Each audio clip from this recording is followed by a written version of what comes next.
दांतों और मसूड़ों का दोस्त नारियल का तेल। तो साथियों, हमारी वीडियो बनाने का मकसद है आपकी सेहत को बरकरार रखना। तो अपने कीमती वक्त में से थोड़ा सा टाइम अपनी सेहत को ज़रूर दें। तो चलें, आज हम अपने दांतों और मसूड़ों की सेहत और सफाई के बारे में जानते हैं। नारियल का तेल जो हर जगह बआसानी मिल जाता है, दांतों और मसूड़ों का दोस्त है। रोज़ाना नारियल के तेल के गरारे आपके दांतों के लिए इंतहाई मुफीद हैं। नारियल के तेल के गरारे इस तरह करें कि नारियल के तेल को देर तक मुंह में घुमाएं और फिर ब्रश से दांतों को अच्छी तरह साफ करें।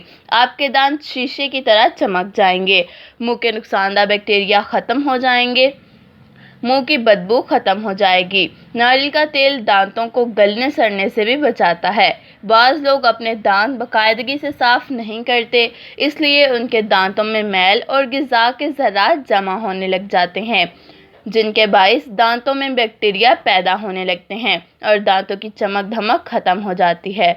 दांतों में रेखें बन जाती हैं और नारियल के तेल से गरारे करने से मसूड़े भी सेहतमंद रहते हैं। अगर मसूड़े सूजे हुए हों तो नारियल के तेल से सूजन भी ख़त्म हो जाती है।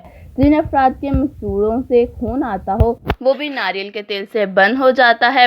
जिन लोगों को नारियल खाने, नारियल का तेल पीने और लगाने से एलर्जी हो तो वो नारियल के तेल हरगिज़ इस्तेमाल ना करें, बल्कि अपने डॉक्टर से मशवरा करें और अपने दांतों को ख़राब होने से ज़रूर बचाएं। और अपने साथियों की हिफाजत के लिए इस वीडियो को शेयर ज़रूर करें। आपको हमारी आज की वीडियो कैसी लगी हमें कमेंट्स में ज़रूर बताइएगा। हमारे चैनल को सब्सक्राइब करके बेल को ज़रूर प्रेस कर दीजिएगा। Thank you for watching.